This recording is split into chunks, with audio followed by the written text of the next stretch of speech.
Al McFarlane. Welcome to The Conversation with Al McFarlane. I'm glad to be here and glad to have you along as well. Well, today is Friday, August 11th, 2023. Beautiful day here in Minnesota. I hope it's beautiful wherever you are around the world.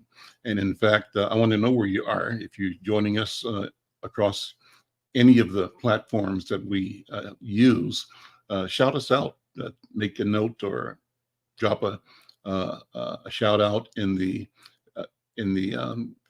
chat or the comment section. You know, we are connecting with you on two YouTube platforms. YouTube Black Press USA, that's the platform for the Black Press of America, the organization that I'm a member of, the National Newspaper Publishers Association, NNPA we call it. And then we're also streaming live on the Insight News YouTube channel, which is YouTube Insight News MN, Insight News Minnesota. And it's that channel that we want to have you connect with us on, at least momentarily, by going there and clicking subscribe, like, and share. We're pushing up on 500 subscribers right now. We're trying to get to 1,000. And each one of you that clicks and tells friends to click on to become subscribers moves us in that direction. But we're also connecting with you on Facebook, 3 Facebook channels, my personal Al McFarlane Facebook, the Insight News Facebook, Black Press USA Facebook. We're on LinkedIn and we are on Twitter. So however we're connecting with you, we thank you for connecting. Help us build a community, build conversations that matter, fun conversations, interesting conversations. Well, Fridays are always special because we do what we call the Healing Circle, and my partner in this is Dr. Bravada Garrett-Akinsanya. Today's going to be a great program because we're bringing back one of the leading lights in the field of mental health, retired Colonel David Rabb, and we're talking about post-traumatic stress disorder and more. Well, before we do that, let me first of all remind all of us that we are partnering with the Minnesota Department of Health to encourage all of us to stay safe regarding COVID-19. You know, the pandemic is officially formally over, but the risk still exists. And that being the case, we want you to continue to follow the COVID-19 protocols, things like washing your hands, staying aware, prioritizing prevention in all you do in your daily activity. Together, we can create awareness, we can encourage testing, we can help everybody stay healthy. So with that, let me say, enjoy this show. Remember, get well, be well, stay healthy, be aware. Well, I want to bring in Dr. B before we bring in Colonel Rabb, because we've got a special protocol that we employ in the Healing Circle. Dr. B, good afternoon. Good to see you. Welcome to the Healing Circle on The Conversation with Al McFarlane. How you doing, Queen Sister? I'm fine, King Brother. Bye-bye, Al. It's wonderful to be here as usual on the Healing Circle. I look so forward to Fridays having this conversation with you and being in conversation with the community.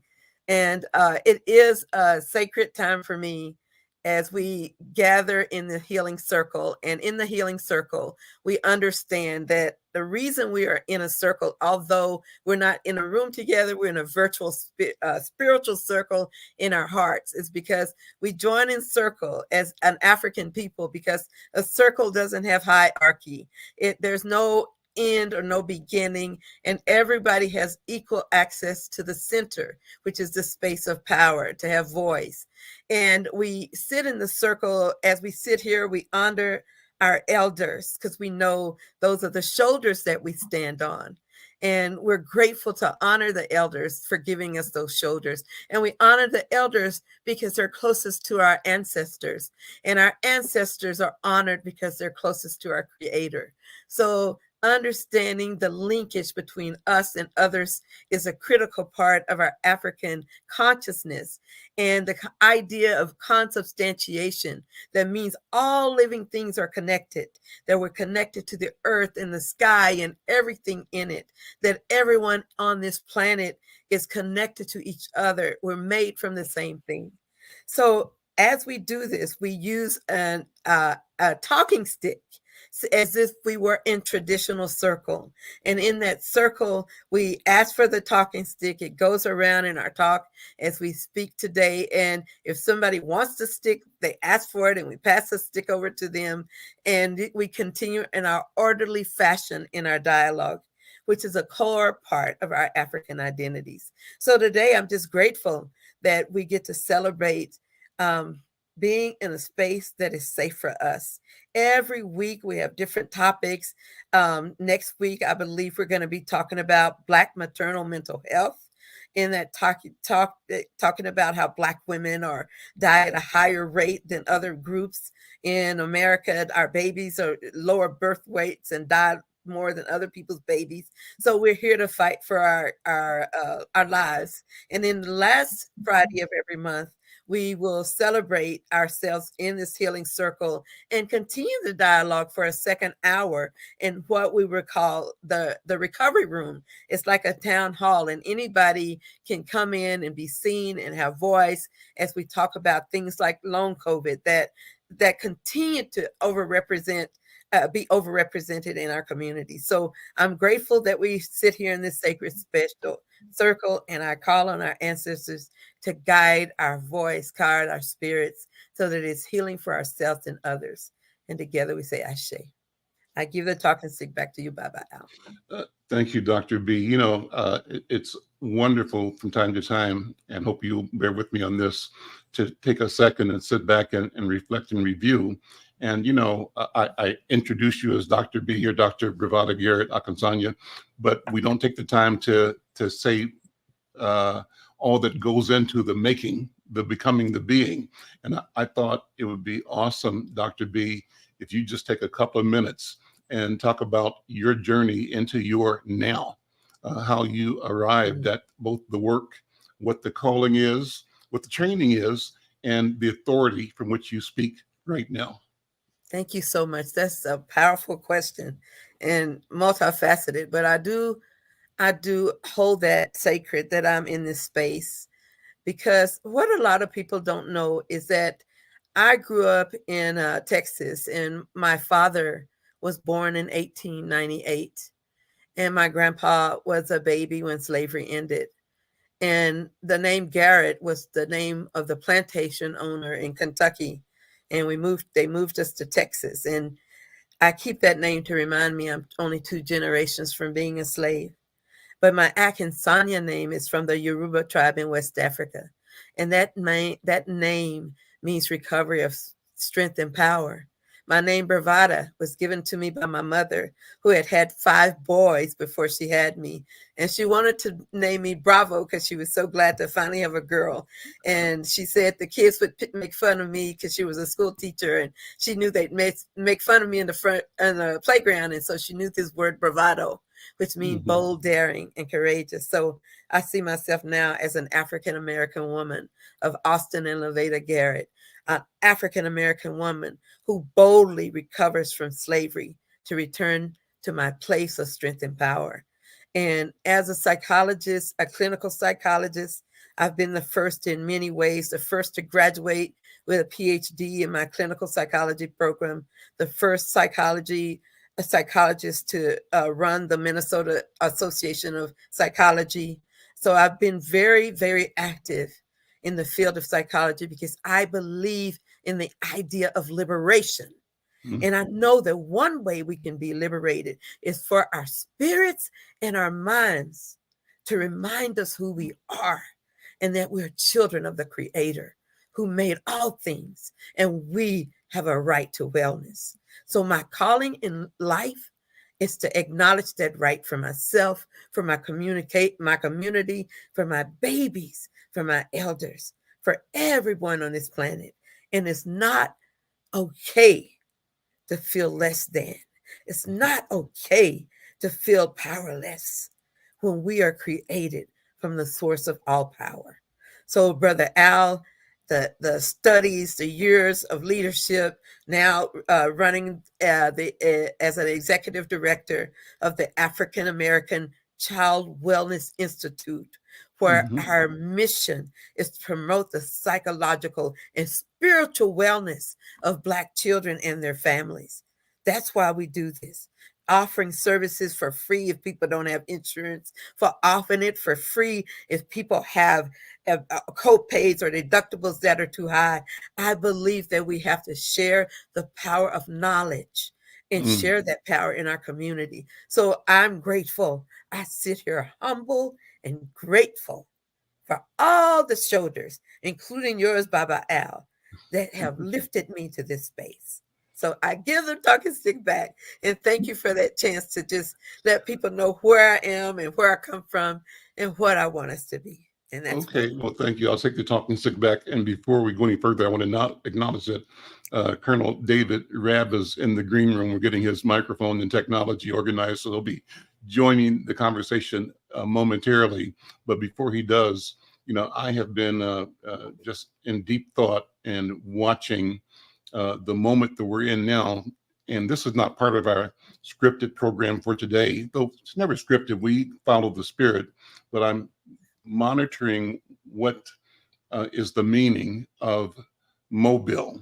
Now, I don't know if you followed any of that business at the dock in Mobile, Alabama, right? Where there's a story about, white people jumping on a Black man who was performing his job, right? And all of a sudden, a mob of whites attacking, trying to beat this guy, but then Black people around rose up, That's right. stood up, and handed the white people their behinds on a platter. And I think that's different in a whole bunch of ways. And I'm not glorifying the fight. I'm examining the time and examining the response. And you started off talking about how you're set 2 generations away from slavery, right? All of us are 2 or 3. And we also have to be concerned that there was an order, an expectation, that we were supposed to know our place. That's right. And to be able to have to step aside, step down, take low. Dr. B, I remember when I was 12, going to see my great grandmother's sister, who was semi-blind and dip snuff. We go buy her snuff.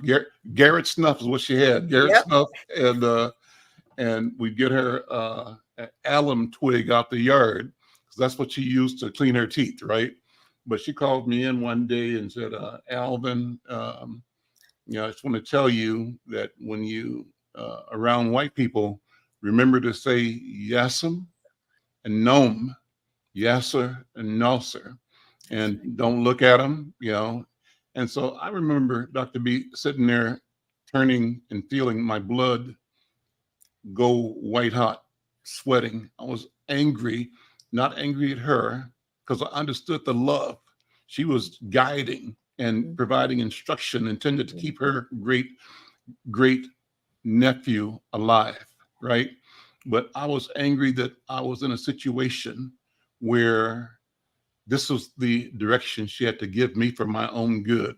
And so I'm looking at that, remembering that, and looking at what happened here in Montgomery, and these young Black people and others, rising up and looking at the context. And the context is that incident was a place where the flotilla came through, the last ship of illegally imported Africans docked there before they tried to hide it.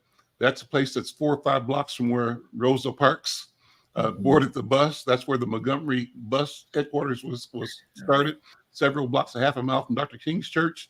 And the question that I heard on TV today with one of the guests was that this was a place where the elders, the ancestors, were having a meeting, and they guided the outcome of that situation, and that there is much that we should look at and look into and analyze around that. With that, well, let me stop there. We'll get to this over the course of this conversation. I think we got Brother Colonel David Rabb available. Colonel Rabb, are you there yet?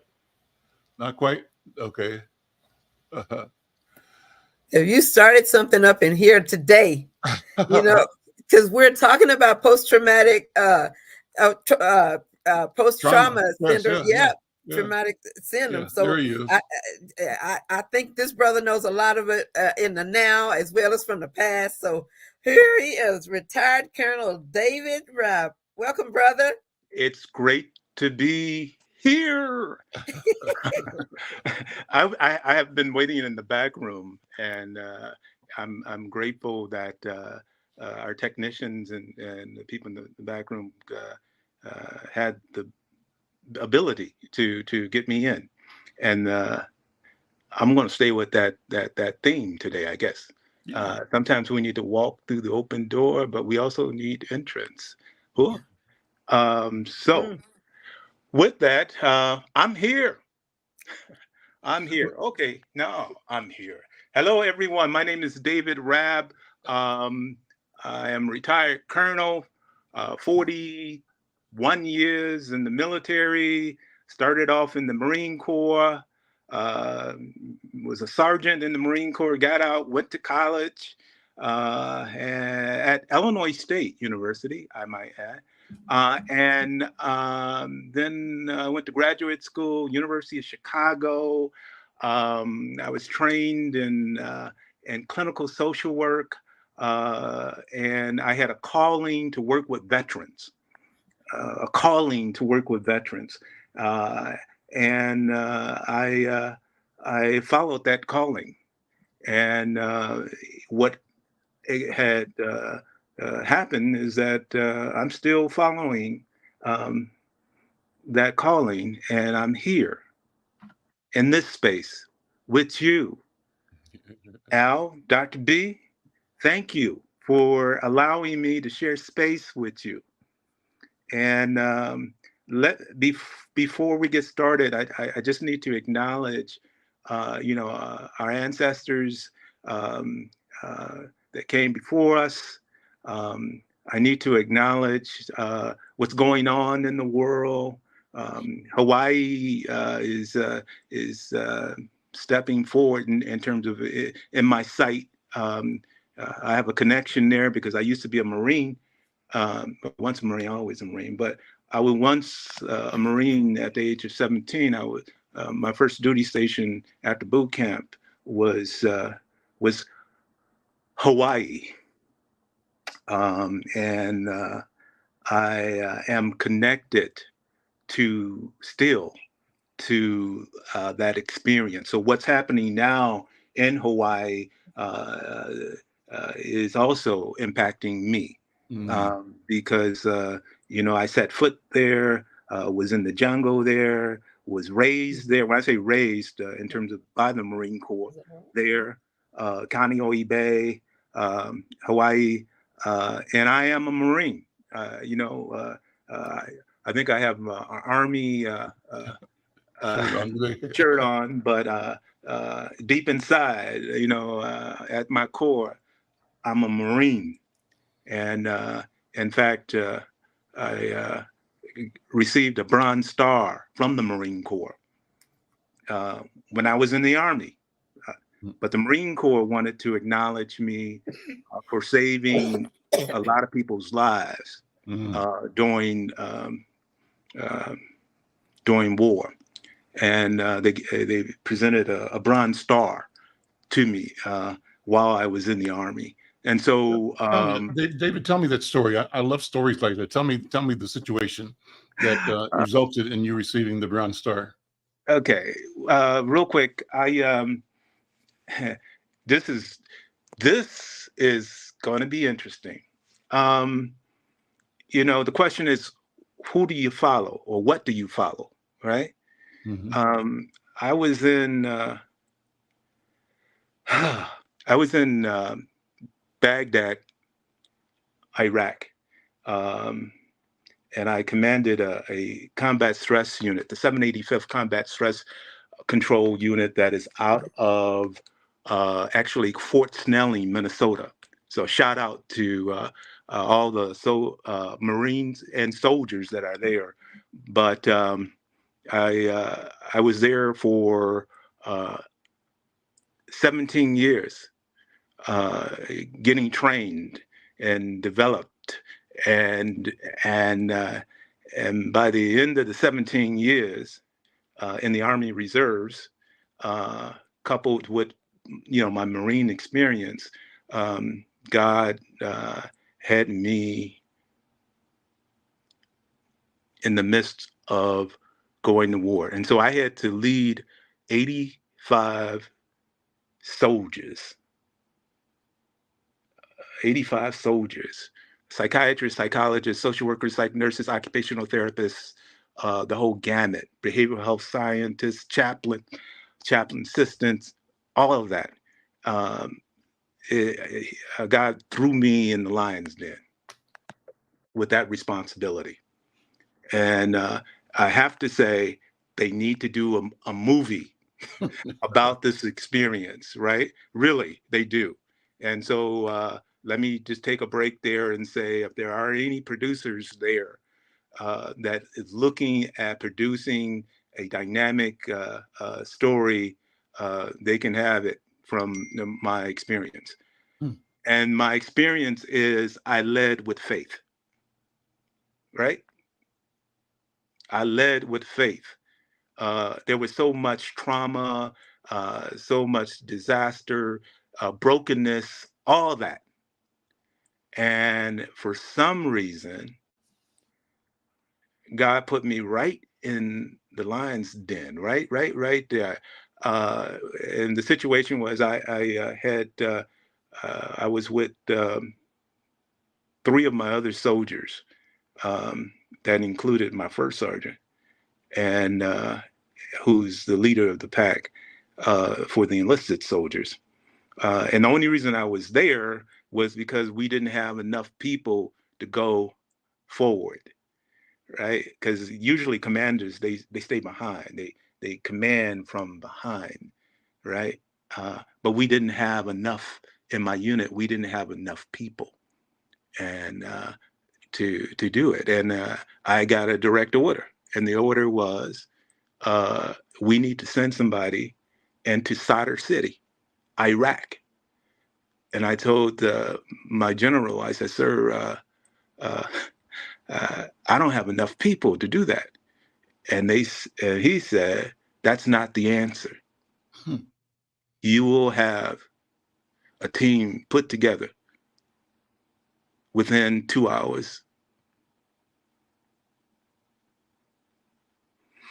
And so I sent a behavioral health specialist, young female, actually. I sent a driver and my cook, a cook for the unit. I sent my first sergeant, who is the highest ranking enlisted person, to the fight. And I sent myself. I wasn't supposed to be there, but God had me there. And, in the military, we say this, you train as you fight. Yeah. So when I went into the fight, which is in Sadr City, they did a movie about it. It's called The Long Road Home. And the National Geographic, just Google The Long Road Home, and imagine what you don't see is me and my soldiers, which was a crime, I believe, because we represented the mental health component, right? Me and the 85 soldiers that were in my unit, we represented the mental health component. And in the movie, they looked us over. They didn't mention us, right? But we did do, like I tell you, we did critical event debriefings. We did grief and loss. We did crisis management. We did faith-based. I mean, we had to do it. We had to do all that God wanted us to do. Colonel Rabb, let me ask you to move back in the camera. Yeah, and we were okay. That's better. Okay, Perfect. and we were stretched. Anyway, we're stretched. And my point is this, is that we got there, we did what we had to do. We took care of a lot of soldiers at that time. And what happened was,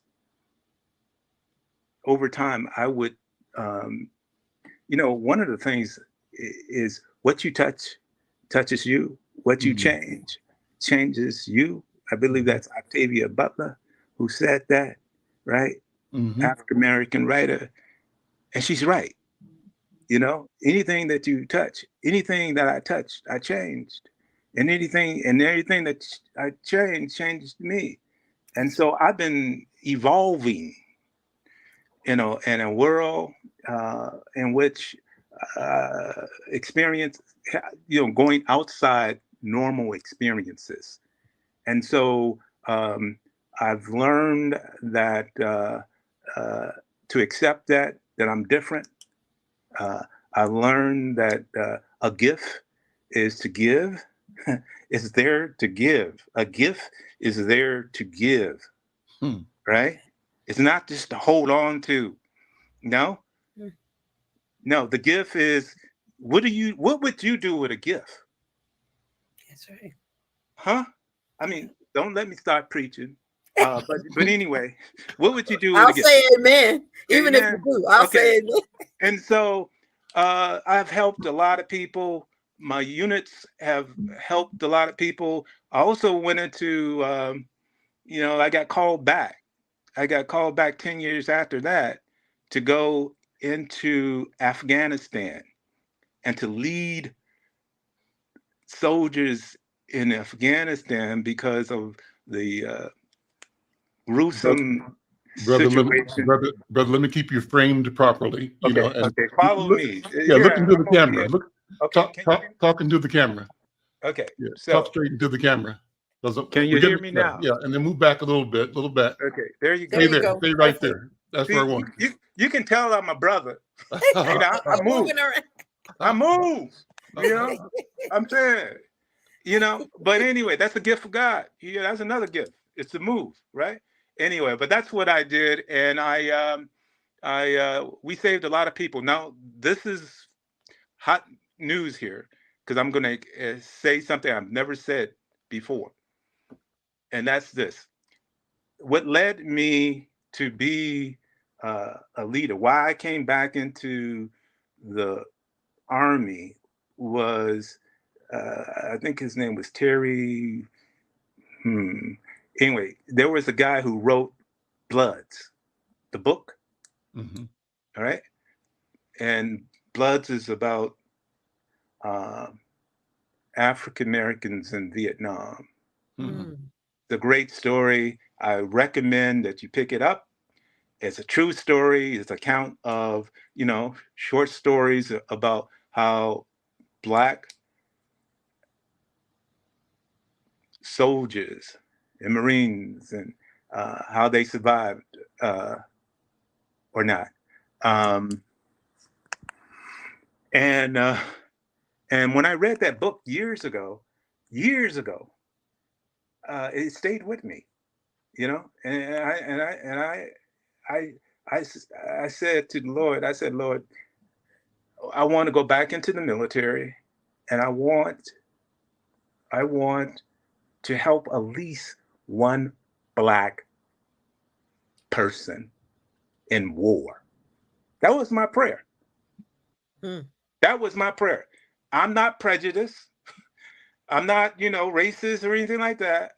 I just thought that if I could help just one Black person in war get through the experience, then I would done my job, right?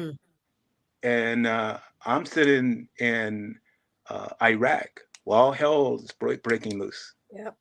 And I tell you what, I completed my mission, because there was several people of color, brothers, Hispanics, natives, Americans. They were there. In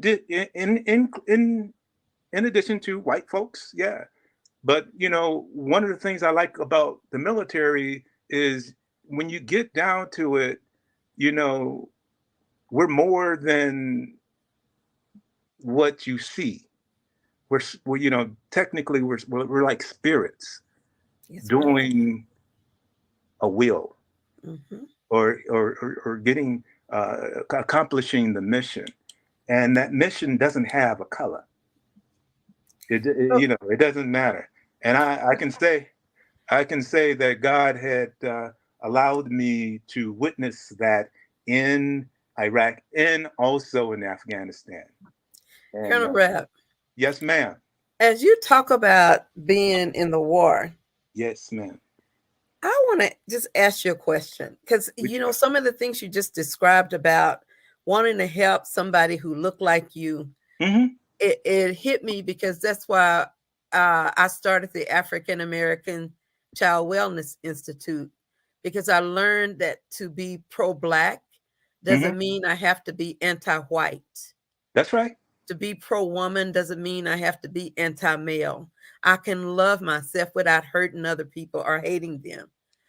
And I see that on the battlefield there, just like you are losing brothers and sisters, we're still on a battlefield here on the home front.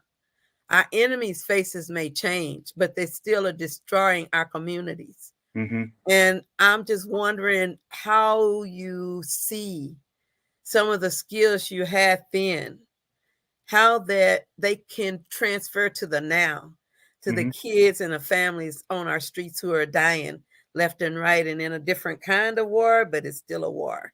And they Uh, still have a different kind of trauma, but it's still trauma. it, So what do you think about the war you got at home? uh, Thank you, Dr. B. I learned That's that from great. Al McFarlane. I asked those Well, kind of questions. yeah, you know, everybody needs a good mentor, huh? Yes, we do. And Al is a good one. Um, one of the things is I scale the situation, what I've been going through the eyes of God. Hmm. Okay. You know, it's like, again, and I don't think God sees color. Or he doesn't, you know, he sees spirits, he sees people, he sees humanity. You know, and so I'm on the battlefield for the Lord, right? Even today, you know, transferring that, um, and I have battles. I have battles that a lot of people don't see, internal battles, but also public battles. I'm going to go here now. Okay. Y'all going I We're have with to you. go here because I got the stage, right? I'm here for a reason, That's right. right? Divine appointment. Yeah, you know, and let's deal with this. Okay, 41 years in the military, who?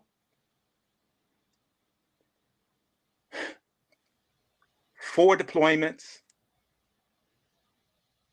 gave my heart, soul, spirit to fighting. Yet, when I come home, I'm talking to y'all now, everybody. When I come home, I felt disjointed. I was disjointed, right? I'm still disjointed. Yet God has had a hand and what I am and what he plans to do with me. Headline: I'm going to war against the VA healthcare because one of the most outrageous and most egregious situation is that service members, I'm talking people on active duty, veterans, I'm talking about, you know, I didn't say what color, I said veterans, and then I say families Okay, in their in their tribe, because we're all connected. That's it. I mean, we're all connected. Yeah. You can't say we're not connected. So what impacts you impacts me. All right. The Minneapolis VA has for years, discriminated against people of color. Hmm. And they are doing it now. For example, when I went and I told them that I'm coming after them. You don't want Colonel Rabb after you. You do not. I'm saying, I'm speaking from my spirit. You do not want me because I'm a warrior. I'm a warrior that has a Black perspective. And that's the shift. All right. The Minneapolis VA has been discriminating against people of color for at least, how long has it came into existence? Mm-hmm. Right? The VA came into like 1930s something, right? And it was all white, right? If you read the book, there's a book, a really great book. I'm going into my files in my head right now. It's a book. It's called When Affirmative Action Was White. Mm. Yeah. Oh yeah. Oh yeah. I'm coming after you. And if you track that history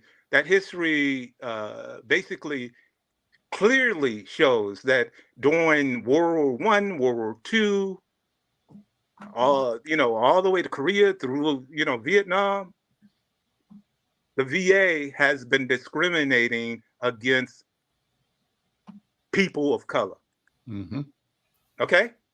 And I can say that because I experienced it, Mm-hmm. right? I'm a warrior. And warriors, we go to war. I'm going to war against the VA. Yeah. Okay. Right? They and what I'm talking about is we're talking about lives, saving lives. Yep. Okay? I'm talking about access to care. That's right. Access to care. They really pissed me off when they recently when I was going for foot surgery and they said that they couldn't see me. Right? My wife and I, we waited and did all the process, and we're in the operating room to do my surgery, and there's like 1, 2, 3, 4, 5, about 8 people in the room. Right? I'm butt naked, but I have a robe on me. But the thing is, my wife is there, and the doctors come in. They shake my hand. Damn. They shake my hand. Said, yes, how you doing? And then they marched out. And then they said, we cannot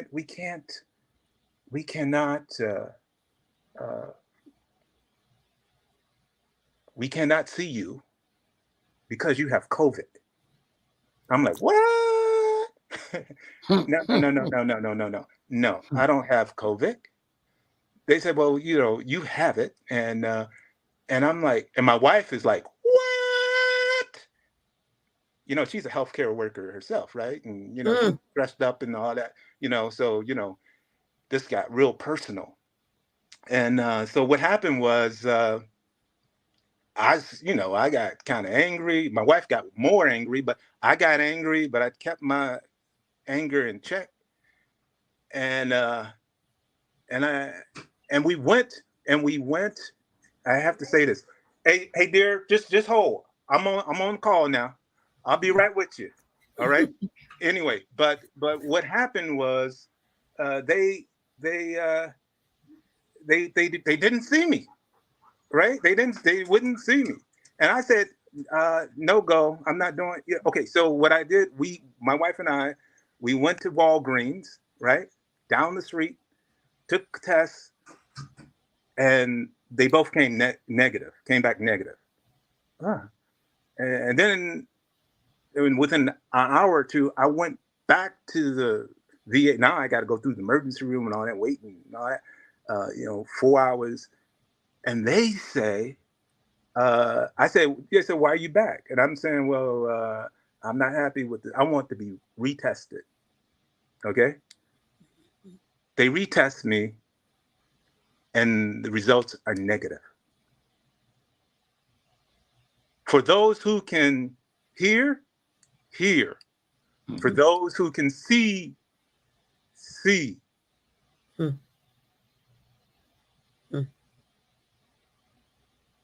What I'm saying, there is a history of institutional racism, a history of discriminating against not just African Americans, but people of color, but also the LGBT community. Of course. Yep. All right. And people don't, we don't say, we're too busy, the world's too busy to take note, right? Anyhow, what happened is I demanded, when I was in the emergency room and the test results came back, I demanded that I get another appointment because they had me, when they told me the first time that they couldn't see me because I had COVID, the second time, I said no. Yeah. Anyway, so I fought that battle. But what happened was I had to be rescheduled, but they could only reschedule me like 2-3 weeks out, right? Mm-hmm. That's the first appointment they had for me. And I'm like, fine, give it that. But you know what? I want some justice, right? And I'm smart enough to know that you got to go through the system. And you got to try to get to the top to get attention. And so that's what I did.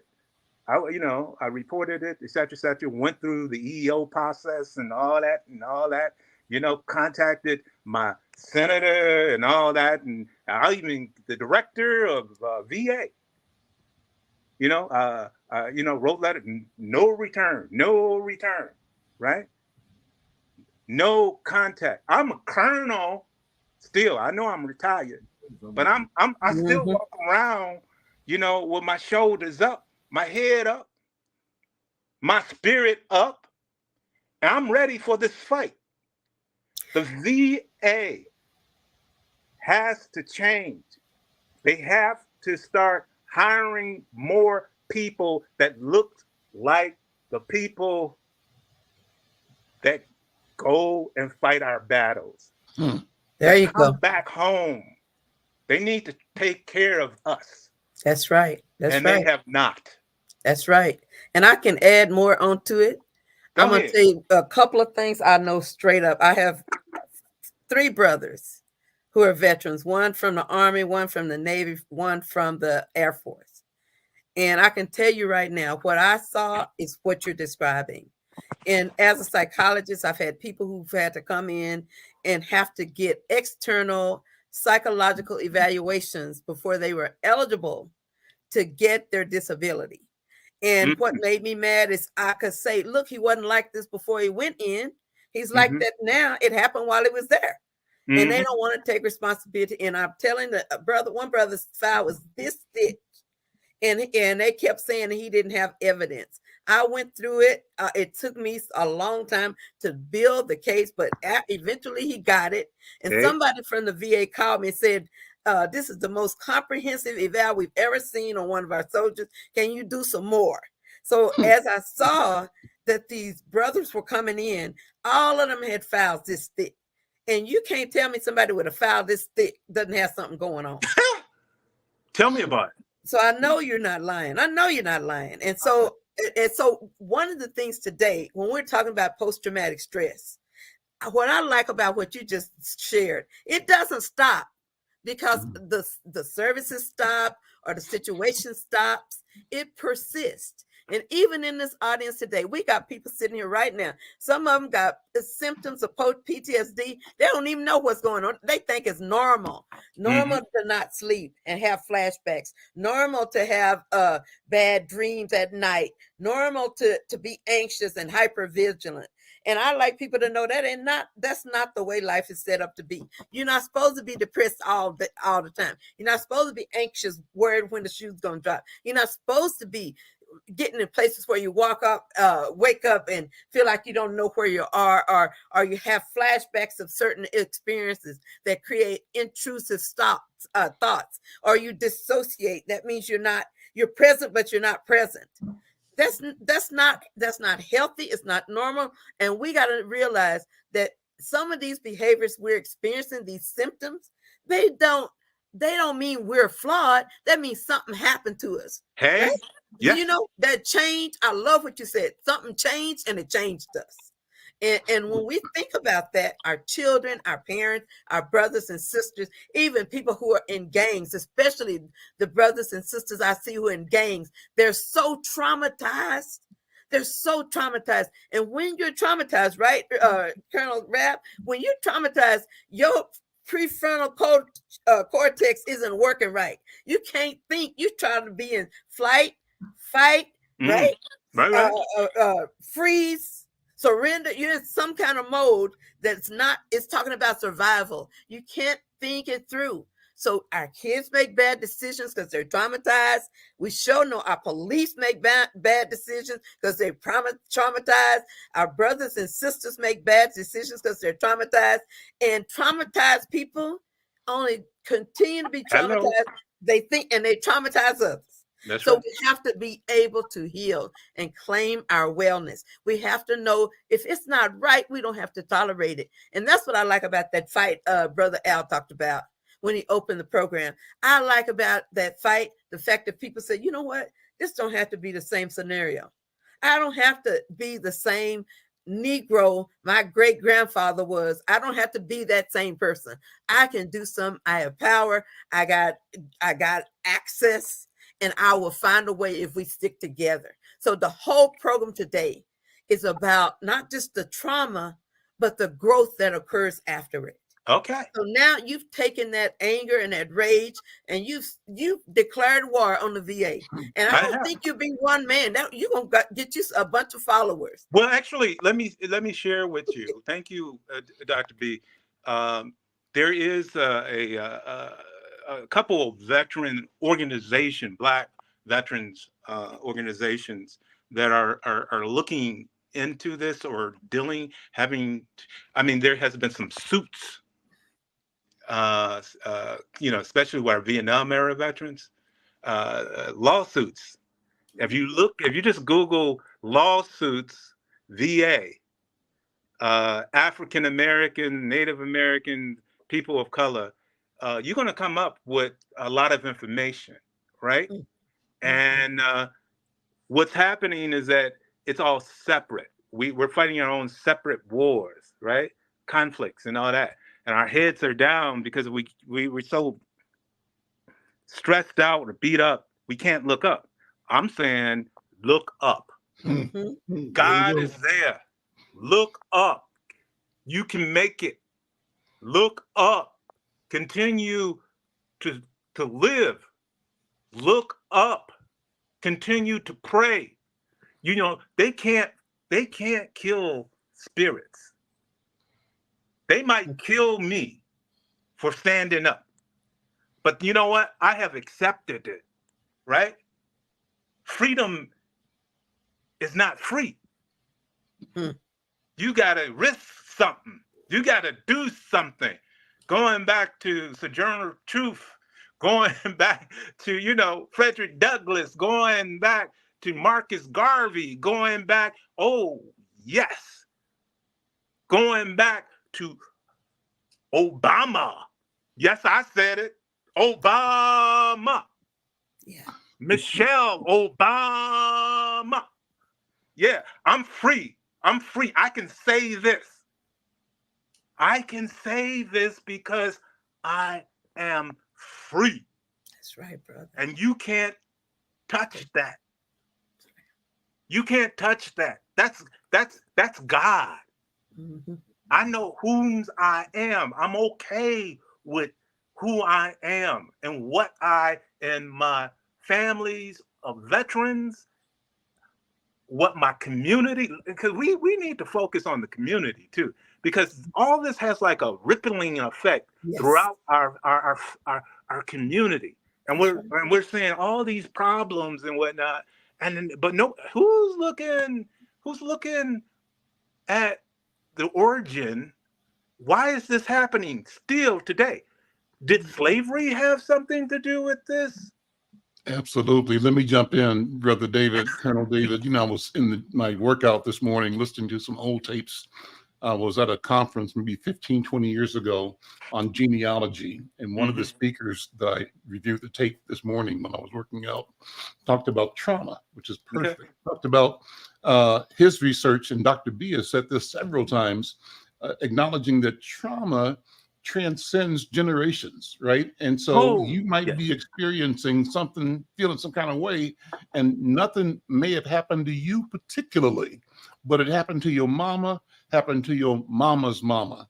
And now you live in the consequence of that trauma. And so this is a perfect conversation. Thank you for stepping forward and providing that mission, that call, the instruction, look up. Look up, you know, that we all are feeling the weight of the incessant effort to suppress and depress our future, our presence, our existence, our truth. But the answer is what you have prescribed here. Let me do this in a surprise to you, Brother David, and I want to see you smile. I'm going to read something. Freedom. Some of us can't see it. That's right. Some of us can hardly believe it, that we don't have nothing to lose except these old, rusty, invisible chains. Freedom. Some of us can't understand it. Some of us won't even accept it, that we have nothing to lose except these old, rusty, invisible chains. Freedom. Yes. Freedom. Yes. Freedom rings. We don't have nothing to lose. No, nothing to lose except these old, rusty and dusty, invisible chains. Power, you misused it. Guilt, you refuted. Shame, you abused it. Now we don't have nothing, nothing to lose except these old, rusty chains. We are forever free. A poem by Colonel David Rabb. What? It'll be in Monday's issue of Insight News. Yeah. And as you said, Dr. B, Colonel Rabb, a divine appointment. This is the time. It leads back. I mean, this is, in a sense, a way to contextualize what we witnessed, and we're witnessing the discussion we're having about our response today to the historic, the legacy oppression, right? And somebody is saying freedom. Somebody is saying freedom. Somebody is saying, I'm not taking it. I'm not taking it. And I'm going to stop it right now. Somebody is declaring that you don't want to fight me because I'm a warrior. That's right. That's right. Here we go. That's okay. Right. And so before we go off the air, I have to go ahead. We got about a minute. I have to say, look at the work of Brasma Mamako. Yep. Right? Yep. Who was on your show. Absolutely. My friend, right? Resma. Yeah. Yep. He was on your show about 3 years ago? Yep. All right. You need to bring him back. We'll do that. I'll call Brother Resma. I see him talk to him all the time online, but I'm gonna call him up. Yeah. All right. Look, we're out of time, brother. Wow. Dave, this has been refreshing, Colonel Rabb. Refreshing. So good to see you. God is good. To you. Dr. B, final word for you. Just realizing that we have a right to wellness, and we have a right to look up. We have a right to freedom, and we will achieve it by any means necessary. Here we go. That's right. Thank you. I'm Al McFarlane. This is The Conversation. We'll see you next time. Love you all. Love you too, brother.